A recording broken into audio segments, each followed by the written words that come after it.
오늘은 검을 주러 왔노라 라는 말씀으로 한번 말씀을 나눠볼까 합니다. 예수님께서 이 땅에 계실 때 저희들에게 친히 해주신 말씀입니다. 예, 저희가 잘 이해하고 있고 또 알고 있는 말씀입니다. 예수님께서 제자들에게 누구든지 사람들 앞에서 나를 시인하면 나도 하나님 앞에서 그를 시인할 것이요. 또 그가 이 세상에서 나를 부인하면 그를 하나님 앞에서 부인할 것이다 라는 말씀을 하시면서 이 뒤 이어서 이 말씀을 해주셨습니다. 내가 세상에 화평을 주러 온 줄 생각하지 말라. 화평을 주러 온 것이 아니고 차를 주러 왔노라 라고 말씀하셨습니다. 자, 그 다음에 한 집안이 있는데 그 집안에 5명이 있습니다. 그 5명이 있는데 아버지와 딸이 어머니와 며느리가 그 며느리가 그 시어머니와 서로 대적하게 하려 함이라. 사람의 원수들은 그의 가족 중에 있으리라. 라는 예언적인 말씀을 주셨습니다.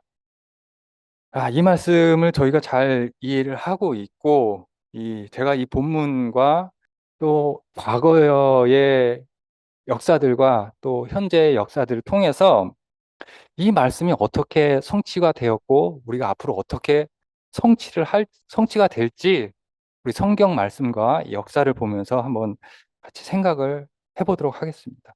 음, 네, 검을 주러 오신 예수님.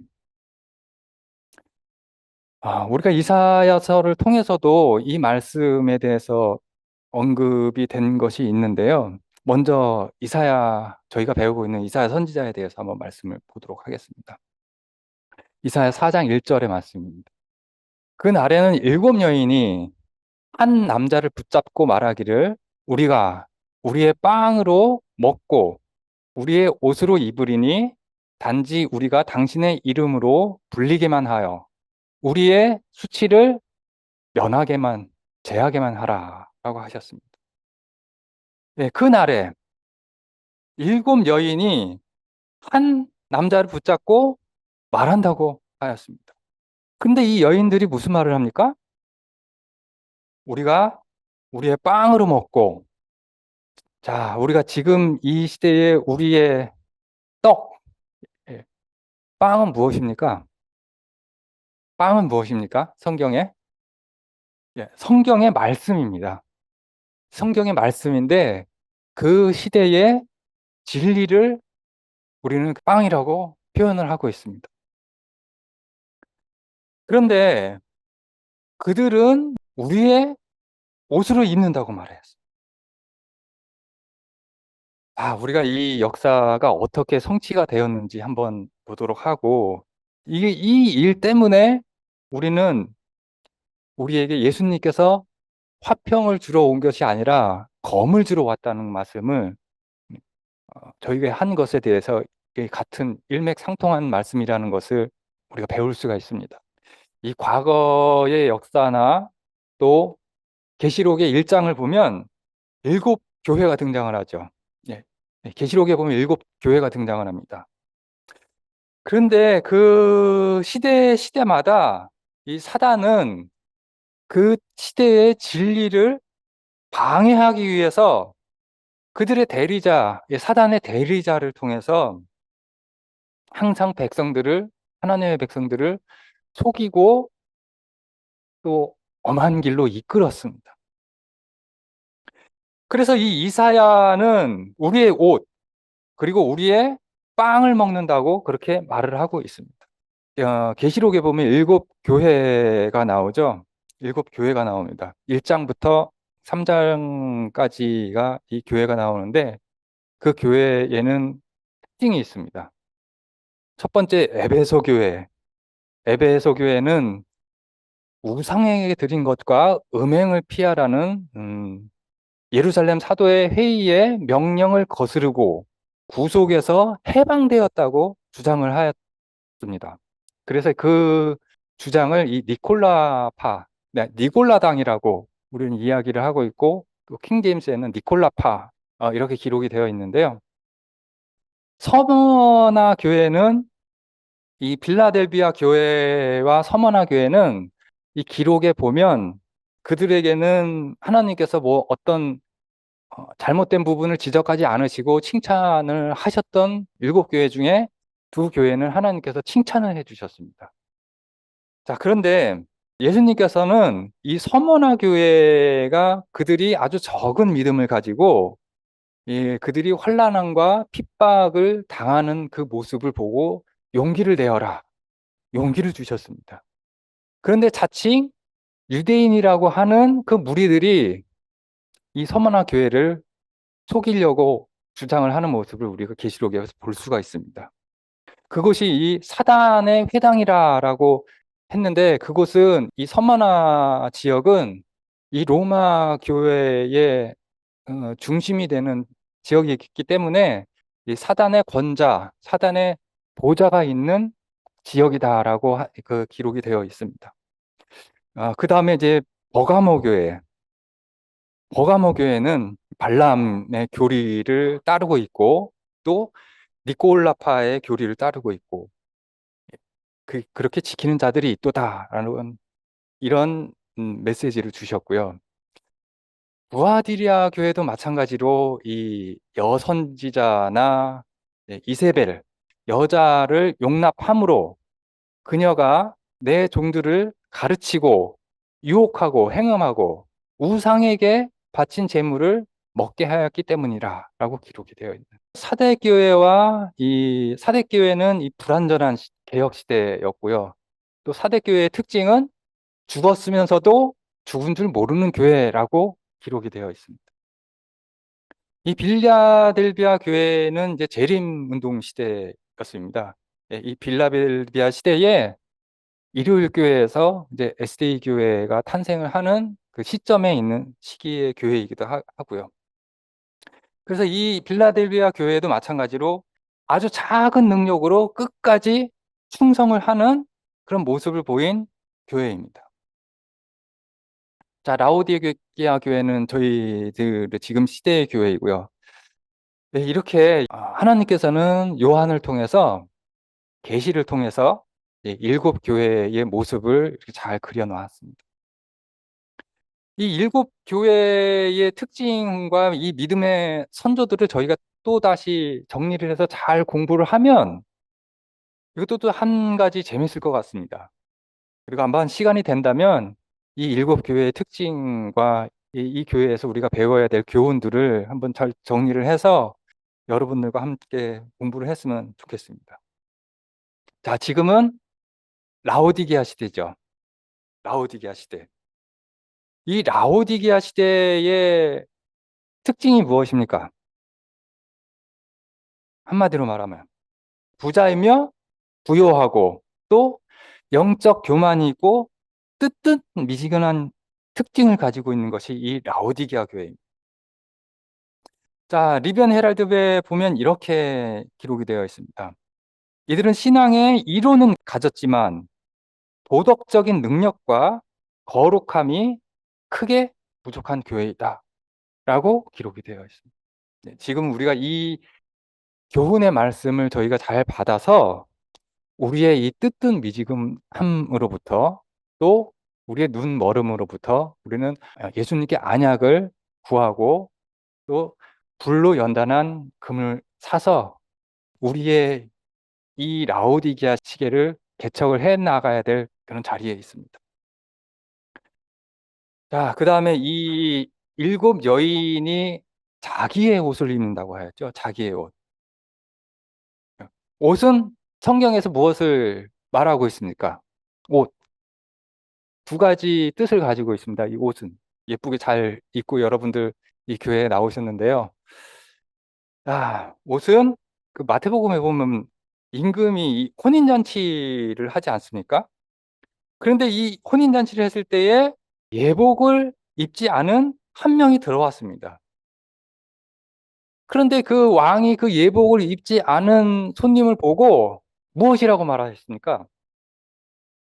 그 한 명을 결박해서 바깥으로 내어 쫓으라고 하였습니다. 그래서 그는 바깥에서 내어 쫓겨서 이를 갈면서 슬피 운다고 말하였습니다.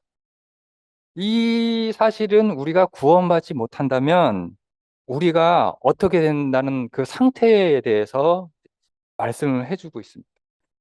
그래서 그 예복은 임금이 준비를 해줬는데 그 임금이 준 예복을 입지 않고 자기의 옷을 입고 들어온 자를 임금은 내어 쫓으라고 하였습니다. 이것이 바로 그 의의 옷을 입지 않은 그 상태를 말을 하고 있습니다.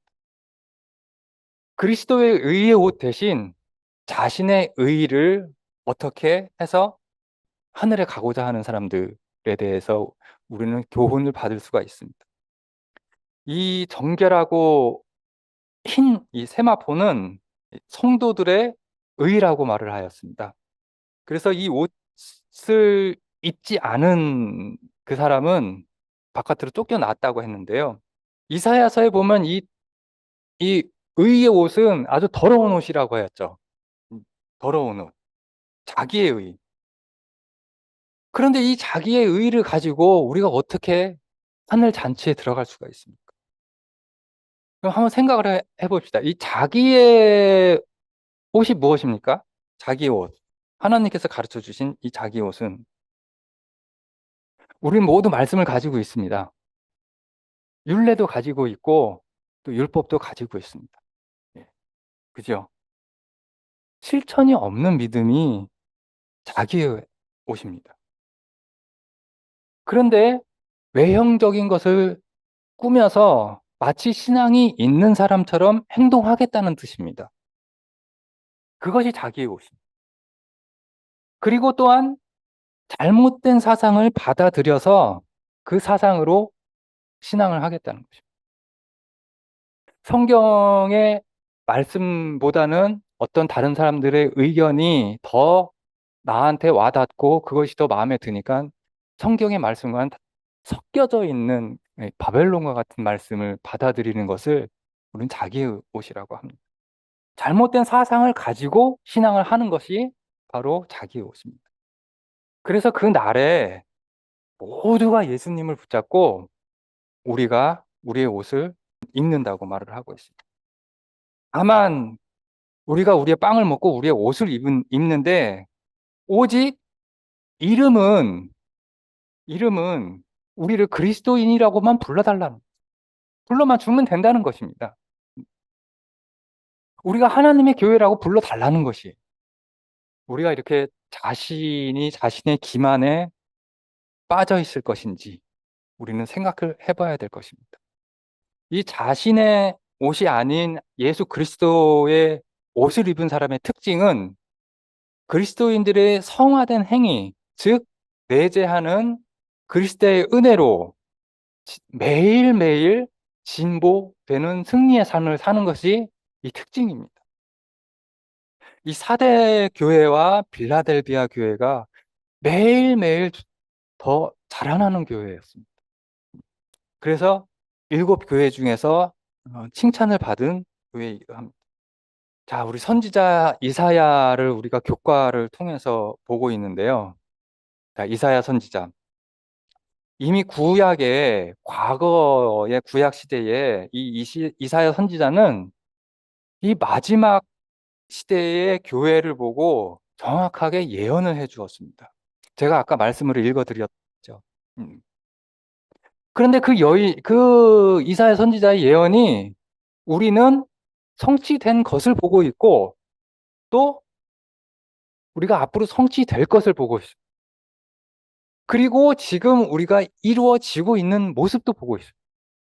각 시대마다. 그래서 이 교과를 통해서 저희가 이 하반기 교과를 통해서 이 이사야 선지자에 대해서 배우는 것에 대해서 우리는 우리의 신앙과 우리의 지식에 많은 도움이 될 것 같습니다. 그 다음에 이사야 선지자는 또 이렇게 말을 하고 있습니다. 같은 내용인데 다른 비유로서 말씀을 해주신 것이 성경에 여러 군데가 있습니다. 이사야 47장에 보면 내려와서 티끌 속에 앉으라. 오 바벨론의 처녀 딸아. 자, 이곳에서도 처녀 딸이 등장을 합니다. 오 바벨론의 처녀의 딸아 땅에 앉으라. 칼데아인들의 딸아 거기에는 보좌가 없도다. 네, 예전에 이 고대의 바벨론의 신전에서 봉사를 하는 처녀들이 있었다고 하였습니다. 예. 그 바벨론의 신전에서 봉사를 하는 이 처녀들을 그곳 사람들은 이 거룩한 처녀들이라고 불렀다고 합니다. 실제적으로 그들의 외모는 참으로 아름다웠고 또 정결해 보였다고 합니다. 그런데 사실은 바벨론의 딸이라는 이것이 이 이사야 선지자를 통해서 이 바벨론의 처녀의 딸을 비유해서 신약 시대의 교회를 말을 하고 있는 것입니다. 예, 주의하라는 말씀입니다. 순결한 하나님의 교회가 잘못하면 바벨론으로 변할 수 있다고 주의하라는 말씀을 저희에게 주시는 거죠. 우리가 바벨론이 어떤 상태인지 여러분들 잘 알고 있을 것입니다. 예, 아까도 잠깐 나왔던 것 같은데요. 바벨론은 진리와 오류가 섞여 있는 것을 바벨론이라고 합니다. 예, 그러니까 혼란스러운 거예요. 신앙도 혼란스럽고 자신의 생애도 혼란스러워지고 모든 것이 다 혼란스러워지는 그 이유가 바로 자신의 신앙이 제대로 공부가 안 되어 있기 때문이죠. 그리고 공부가 되어 있다 하더라도 그 말씀의 일부만 성취되기 때문에 혼란스러울 수밖에 없습니다. 진리와 오류가 섞여 있는 교리를 우리는 바벨론이라고 지칭하고 있고 우리는 그 성경절을 이 이사야서를 통해서 다시 보았습니다. 그래서 이렇게 바벨론의 교회들은 티끌에 앉아 있고 거기에는 보좌가 없다라고 말하고 있습니다. 심판을 받는다는 말입니다. 그래서 이 요한계시록에 기록된 이 요한은 이 과거에 이사야의 기록하고 마찬가지로 현재하고 같은 이런 형태의 문장들을 많이 사용을 하고 또 같은 단어들을 많이 사용을 합니다. 자, 그런데 이 바벨론의 처녀의 딸의 그 결과가 어떤지를 우리는 이사야 47장에 그 계속 보면 볼 수가 있는데요. 그러므로 이제 이것을 들으라.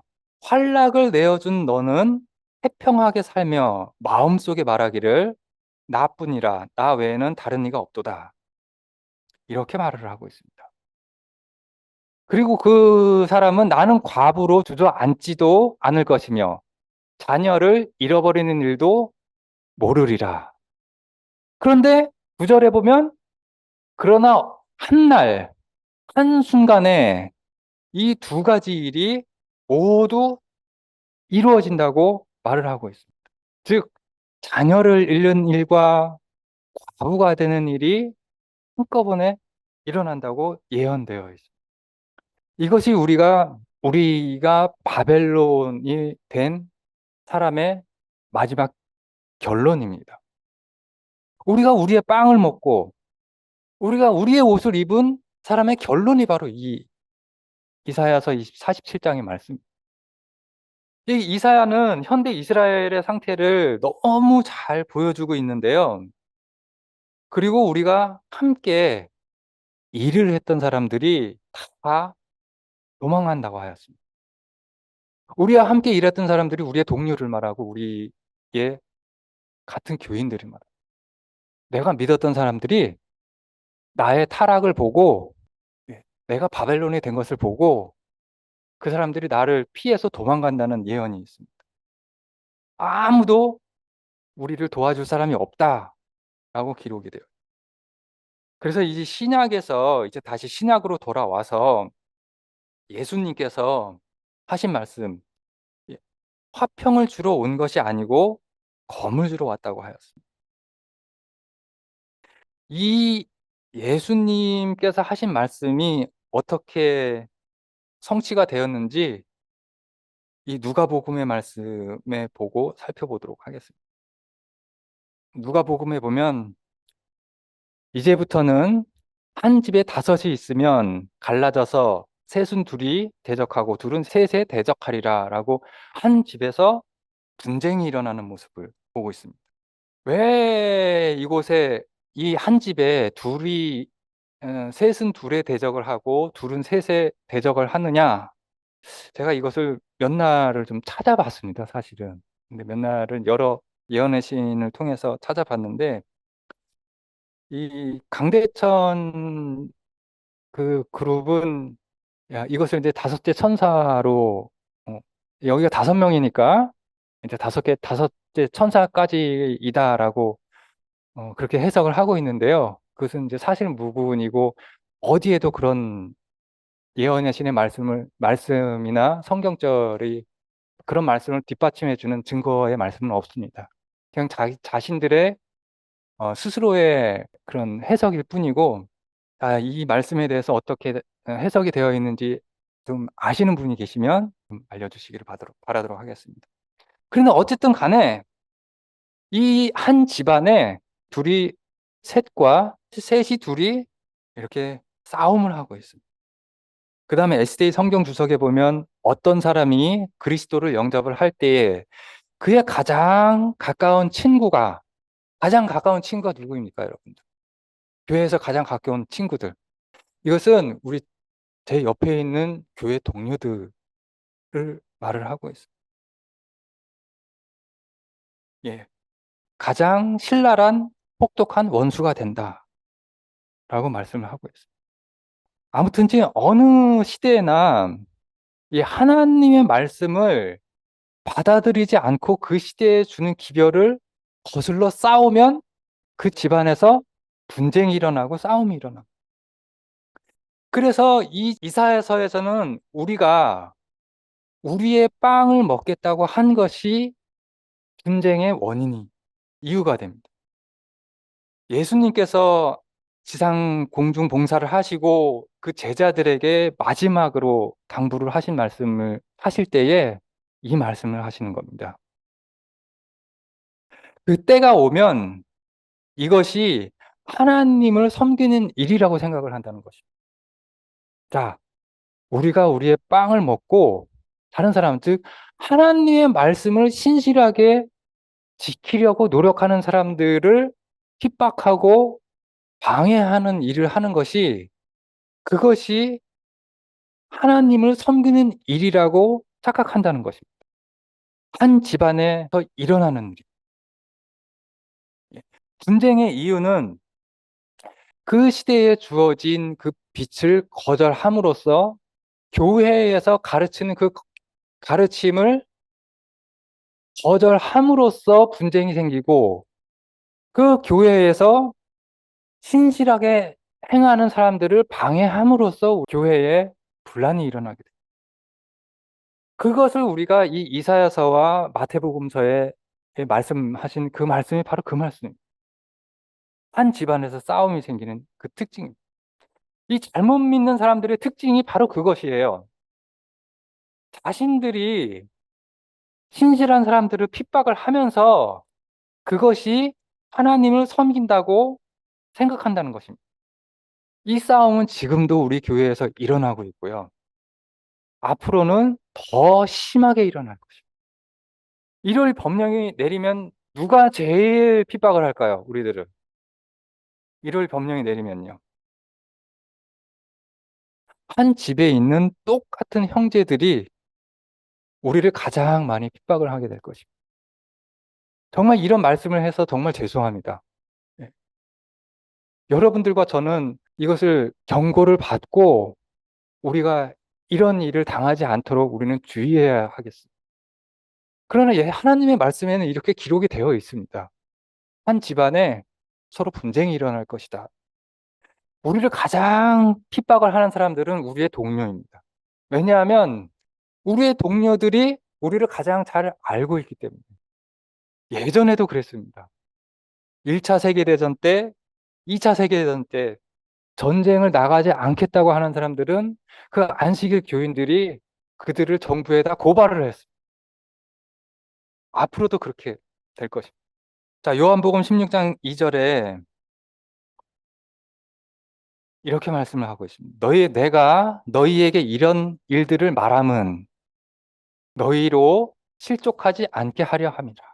저도 마찬가지로 예수님께서 하신 이 말씀을 여러분들께 전달을 해드리고 싶습니다.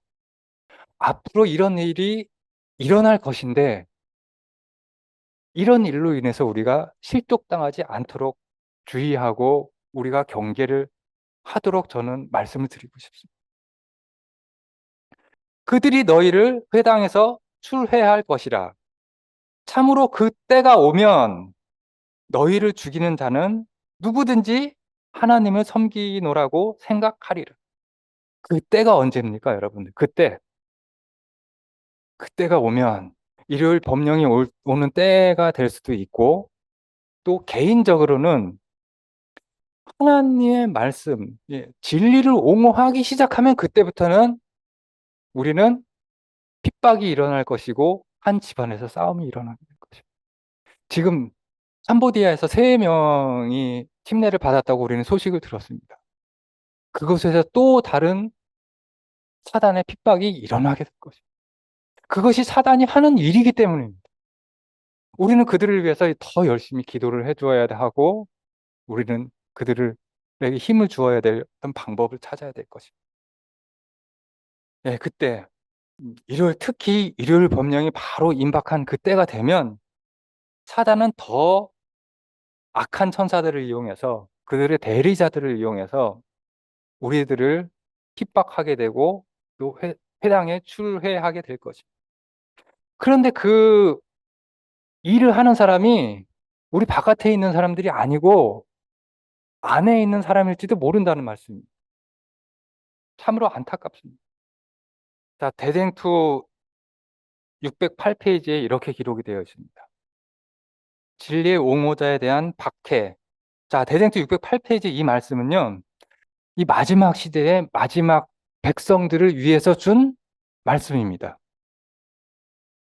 하나님의 말씀을 양심적으로 순종하는 것은 반역으로 취급받을 것이다.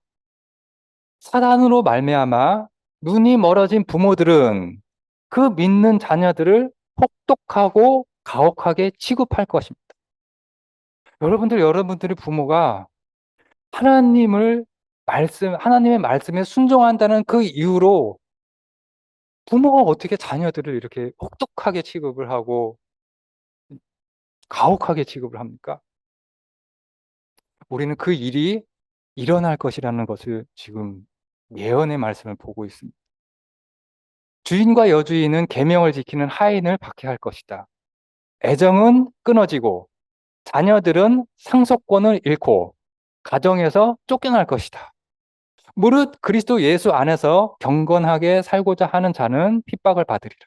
또한 바울의 말이 문자 그대로 실현이 될 것이다 라고 예언이 되어 있습니다. 자, 핍박을 당하는 무리는 언제나 하나님의 말씀을 순종을 하는 무리입니다. 하나님의 백성들은 어느 시대 때나 핍박을 받았습니다. 개신교 때도 그랬고 유대교도 그랬습니다.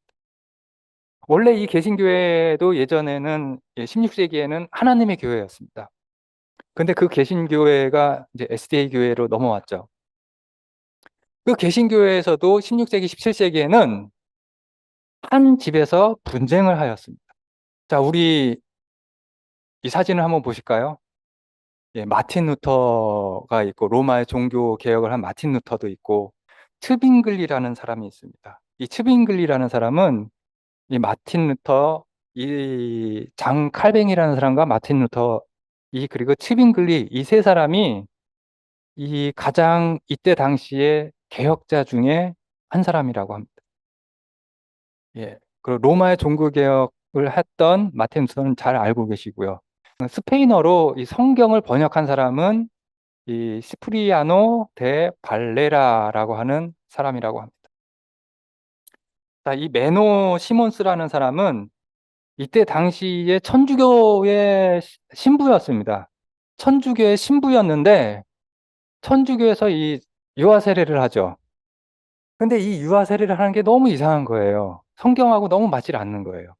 그래서 이 성경에서 주는 이 물의 침례가 올바른 침례라고 해서 다시 성경적인 침례를 받은 사람이 이 메노 시몬스라고 합니다.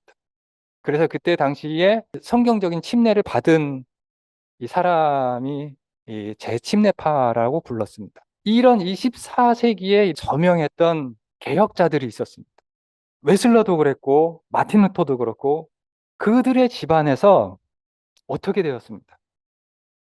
이 행함이 없는 믿음은 죽은 믿음이라고 외쳤는데 그 장로교에서 웨슬러도 핍박을 받았습니다. 그래서 그 장로교에서 핍박을 받고 다시 태어난 교회가 감리교회입니다.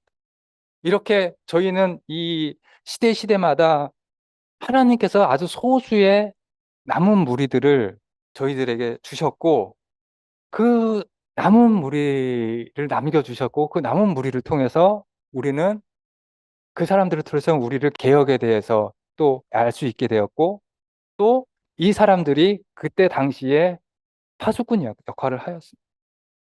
1844년대도 마찬가지로 윌리엄 밀러 그 사람들도 핍박을 받았고요. 1888년도에 A.T. 존스와 와그너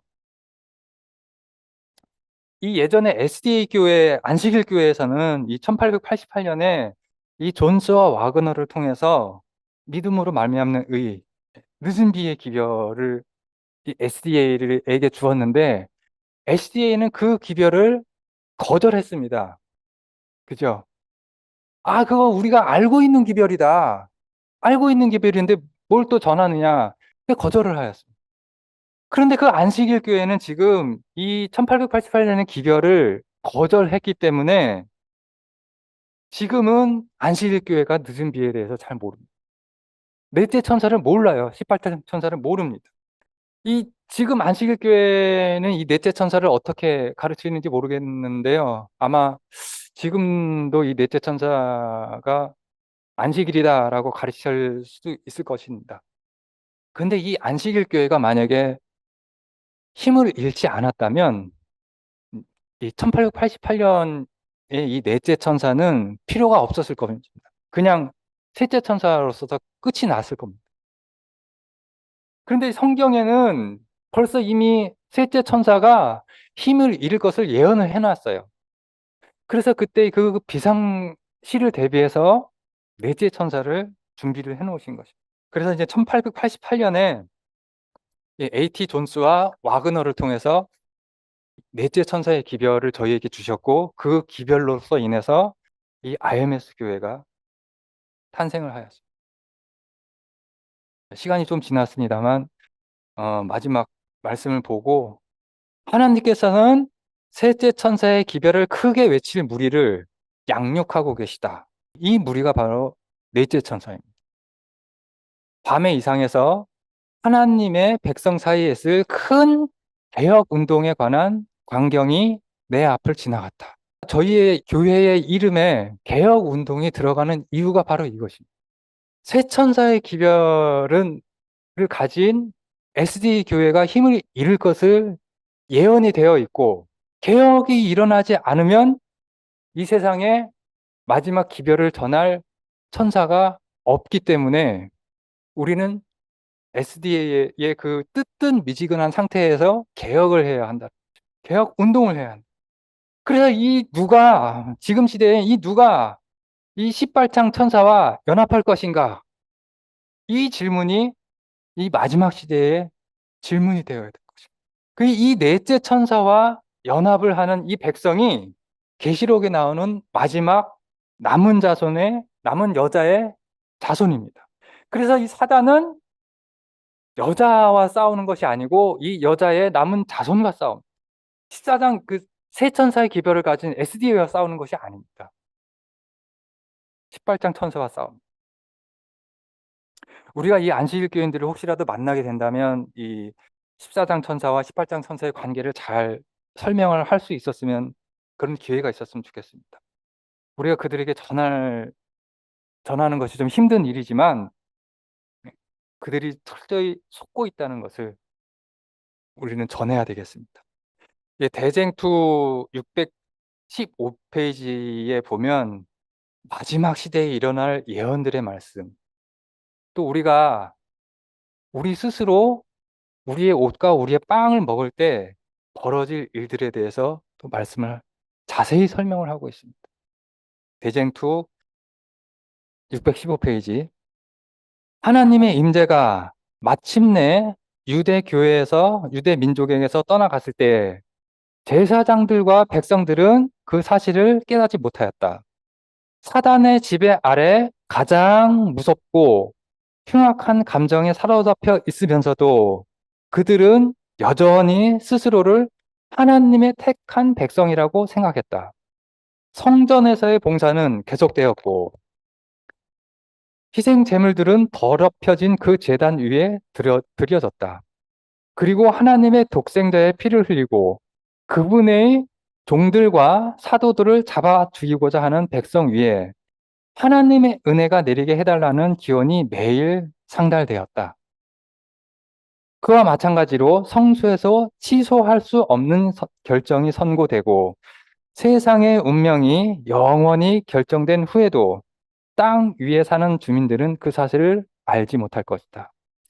여러 가지 종교 의식은 하나님의 영이 이미 떠나간 사람들에 의해서도 여전히 계속될 것이다. 악의 왕이 그의 무서운 계획을 성취하기 위하여 사람들을 충동할 그 무도한 열성이 하나님께 대한 열성처럼 보이게 될 것이다. 우리가 사단에게 속아서 하나님을 잘 믿는다고 하는데도 그 결과는 하나님의 백성을 핍박하는 결과로 이어지게 될 것입니다. 오늘 교과에서 제사부터 순종이 낫다고 제가 말씀을 드렸습니다. 우리는 안타깝지만 우리 교회에서 이 말씀이 일어날 것이라는 사실을 알고 있어야 되고 또 우리 스스로 주의해야 할 것입니다.